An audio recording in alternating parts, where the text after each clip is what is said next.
मैं बिल्कुल कश्मीरी हूँ। 1990 में हमारा पलायन हो गया था, हमारे साथ एट्रोसिटीज़ हो गई थी, हम बाहर आ चुके हैं, हमने खुद को खड़ा कर दिया, हमने बंदूकें नहीं उठाई, हमने भीख नहीं मांगी। इर्रेस्पेक्टिव ऑफ दैट आए दिन क्यों हमारी किलिंग्स हो रही है कश्मीर में? क्योंकि हमने हिंदुस्तान का झंडा वहाँ पे रखा है। आप जो सांप हैं, सपोले, उन्हीं को तो पाल रहे हो आप, जो उनको खुजली तो हो गई, उनको दुख तो हो गया कि भैया अब इनकी कहानी भी बाहर आ गई। पहले तो हम सिर्फ अपनी कहानी कह रहे थे।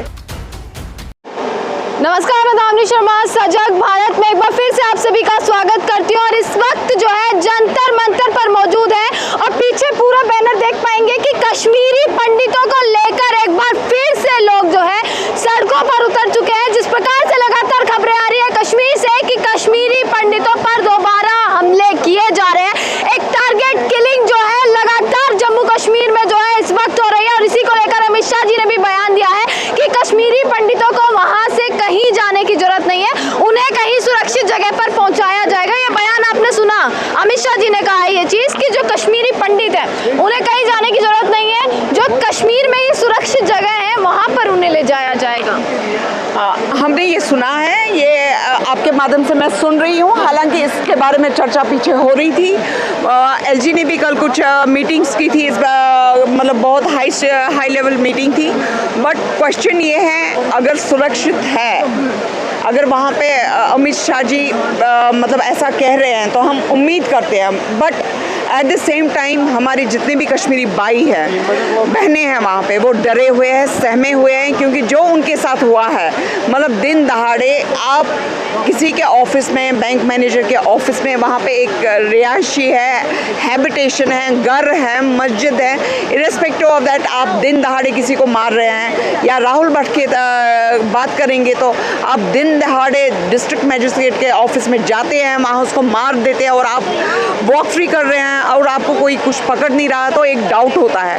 तो अमित शाह जी अगर कह रहे हैं तो आपके माध्यम से मैं ये कहना चाहूँगी, अमित शाह जी, हम आप पे ट्रस्ट कर रहे हैं, क्योंकि you are government, you have been the person who has abrogated article 370, but at the same time we need to have assurance. यहाँ पर एक चीज़ मैं यहाँ पर क्लियर कर देती हूँ कि जितने भी लोग हैं वो कश्मीरी ही हैं। आप खुद कश्मीरी हैं? मैं बिल्कुल कश्मीरी हूँ। हाँ। मैं बिल्कुल कश्मीरी हूँ। 1990 में हमारा पलायन हो गया था, हमारे साथ एट्रोसिटीज़ हो गई थी, हम बाहर आ चुके हैं, हम कश्मीरी पंडित हैं और हम अपने आप को, मतलब irrespective of all the atrocities, हमने खुद को खड़ा कर दिया, हमने बंदूकें नहीं उठाई, हमने भीख नहीं मांगी।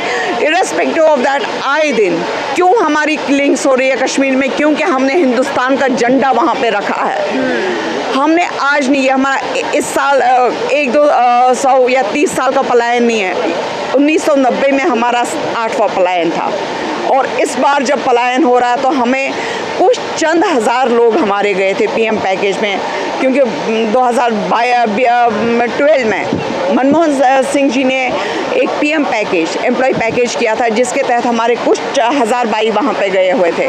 बट आए दिन की लिंक्स हो रही है, जिस कंडीशन में वो वहाँ पे हैं, दैट इज़ पुअर।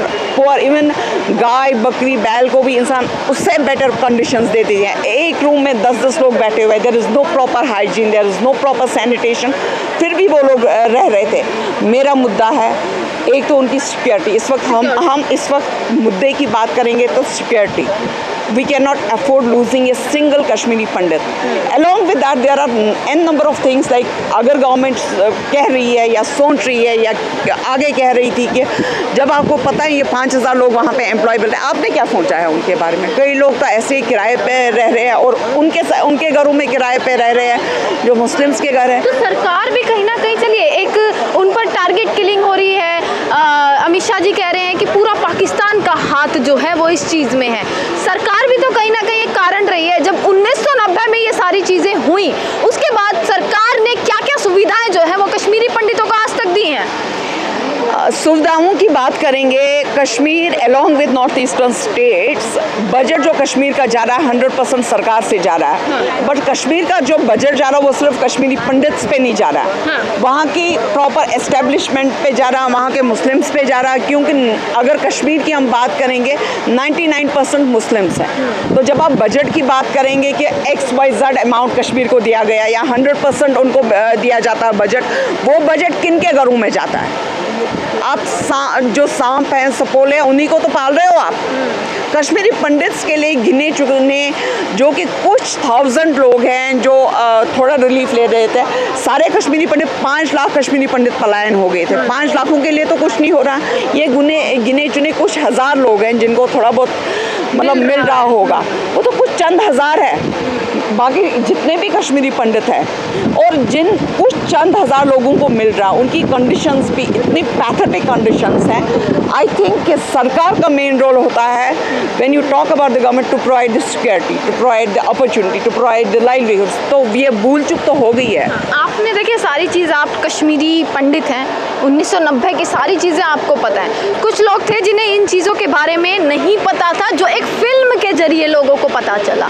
उस फिल्म के बाद सबने ये सोचा कि अब शायद कश्मीरी पंडित सुरक्षित है, अब कश्मीर में इस प्रकार की चीज़ें नहीं होंगी। परंतु कुछ चंद दिनों बाद ही एक बार फिर से वही खबरें आ जानी, चाहे वो राहुल हो, चाहे टीचर को मार दिया जाता है स्कूल में जाकर, एक बार फिर से वही माहौल और वही पूरा का पूरा जो 1990 वाला एक दृश्य था वो सामने आ जाता है। तभी तो कहते हैं ना, why we say that history repeats itself. हाँ। ये जो हिंदुओं की बात करेंगे, ये हमारे पलायन आए दिन चल रहे हैं। बट जो एक डेवलपमेंटल प्रोफेशनल की तरह से मैं अगर सोचूंगी कि बिफोर आर्टिकल 370 ऑल्सो अगर देखा जाएगा, जम्मू के जो हिंदूज थे उन्होंने कभी ये नहीं सोचा, या सरकार ने कभी नहीं सोचा कि उनको कश्मीर में लिया जाएगा, या वो कभी खुद को फील नहीं किए कि उनको वहाँ जाना चाहिए।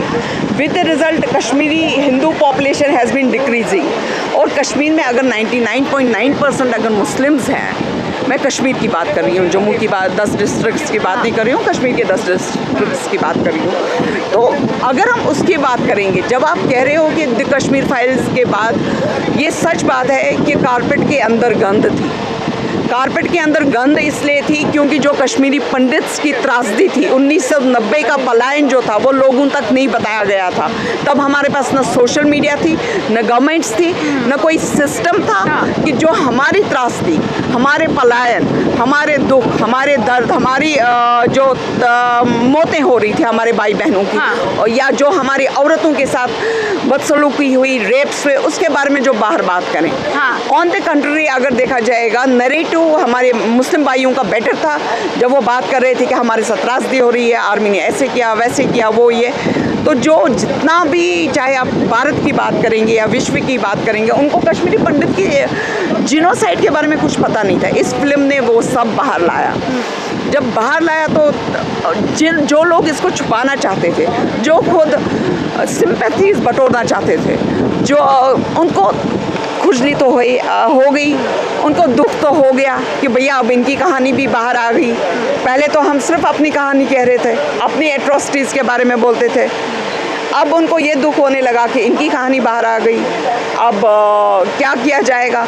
और उसके साथ साथ जो अभी यासीन मलिक का ये हो गया, और उसके बाद जो कश्मीरी प्रॉपर्टी एक्ट, जो हमारी प्रॉपर्टीज़ डिस्ट्रेस सेल हो गई है, जो सरकार ने बोला जिन लोगों ने अंडर डिस्ट्रेस सेल्स प्रॉपर्टीज़, मकान, ज़मीन, जायदाद, खेत, और प्रायर टू दैट टिल्टेशन act, it has always been in their favour. अगर आप टिल्टेशन एक्ट की बात करेंगे, कश्मीरी पंडितों के जितने भी खेत थे, बागान थे, बगीचे थे, वो सारे तो इन्होंने ले लिए थे अंडर टिल्टेशन एक्ट। कश्मीरी पंडित को क्या एक टूल की तरह इस्तेमाल किया जाता है क्या? अब चाहे टूल की तरह, बॉल की तरह, कुछ भी आप कह सकते हो। अब आज की डेट में क्योंकि जो लोग थे जिन्होंने पूरा इस मामले को सपोर्ट किया था, चाहे वो नेता हो, चाहे वो प्रोड्यूसर हो उसी चीज़ के, आज इतने सारी जो टारगेट किलिंग हो रही है, सब उस मामले पर शांत हैं। खैर, मैं वो उनका इंडिविजुअल ओपिनियन है, मैं किसी के बारे में ओपिनियन तो नहीं कह सकती हूँ। वो लोग क्यों शांत हैं एज ए सोशल एक्टिविस्ट और as a socially well informed citizen. हर एक का मुद्दा है कि अगर आज आप इस मुद्दे पे शांत हो, कल आपके साथ भी ऐसा हो सकता है। तो एज ए सोशल एक्टिविस्ट मैं यही कहूँगी। बाकी हाँ, आप कह रहे हो कि वो शांत हैं और अगर वो वोकली नहीं, मैं आपके माध्यम से यही गुजारिश करूँगी कि those who have been there, those who are the actual influencers, or those who have been involved in Kashmiri movement or in any way, be it through the media or through making films or anything, or being in the government pedestal, आप लोग आगे आ जाइए, support this movement, try to support and talk about this thing कि Kashmiri Pandits, those who are Kashmiri Pandit employees there, who are working there, उनकी security के बारे में आप बात कर लीजिए। उसके बाद डेफिनेटली उनको रिलोकेशन कहाँ पे करना, कहाँ पे सिक्योरिटी मेजर्स आप दे रहे हो, because we cannot afford losing any single Kashmiri और any person for that matter. Any person who is loyal to the country, who is loyal to the Bharat Mata, we cannot afford losing them. बाकी militants आप शाय देते हो, आप militants को मतलब घरों में पनाह देते हो, आप उनको लॉजिस्टिक सपोर्ट करोगे और अगर आप मर जाते हो वो बट नेचुरल है। आप सांप को घर में, अजगर को घर में पालोगे तो अजगर को डसेगा ही ना। चलिए मैम, नाम क्या है?